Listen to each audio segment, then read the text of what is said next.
How to force enable Microsoft Copilot on Windows 11.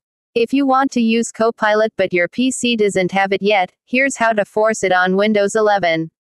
If you have a Windows 11 machine that you've been unable to use Microsoft Copilot on, this may be because you live in the European Union, EU.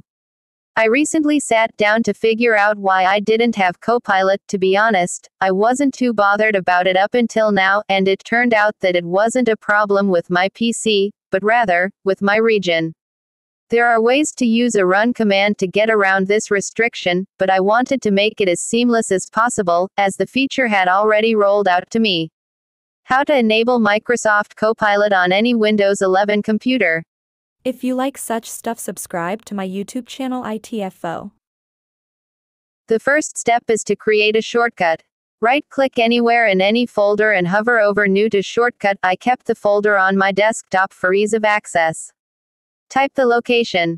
Give your shortcut a name. I named mine copilot.x. Click OK. Click Change Icon. Browse for an icon. This will have to be an .ico file. You can convert the Microsoft Copilot logo to an .ico file with any online converter. Click OK. At this point, the shortcut should already be functioning. We're going to give it a bit more flair, though, to integrate it in a way that it works like Copilot should. Step 2. Add the shortcut to your taskbar. The taskbar on Windows 11 showing Copilot running.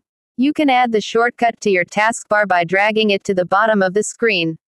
You can then invoke it at any stage by clicking it, and Copilot will appear. You will have much the same experience as other people who have Copilot set up as part of a standard Windows install, but you can go a step further to add support for hotkeys if you want. Step 3. Access Copilot anywhere. Setting up a hotkey is pretty easy, and this gives you similar functionality to what a Windows 11 user with Copilot pre-installed experiences. Right-click the shortcut you created. Click the box beside shortcut key.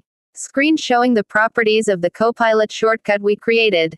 Press the key combination you want to set to invoke Copilot. You can't use Windows key plus C, but you can use any other key combination that doesn't involve the Windows key. You should now be able to use Copilot. You don't need to go out and pick up a new PC or anything. This will tide you over until Microsoft eventually releases Copilot to everyone. Per my testing, it can't be used to modify Windows settings or launch applications, but it'll happily advise you about practically everything else.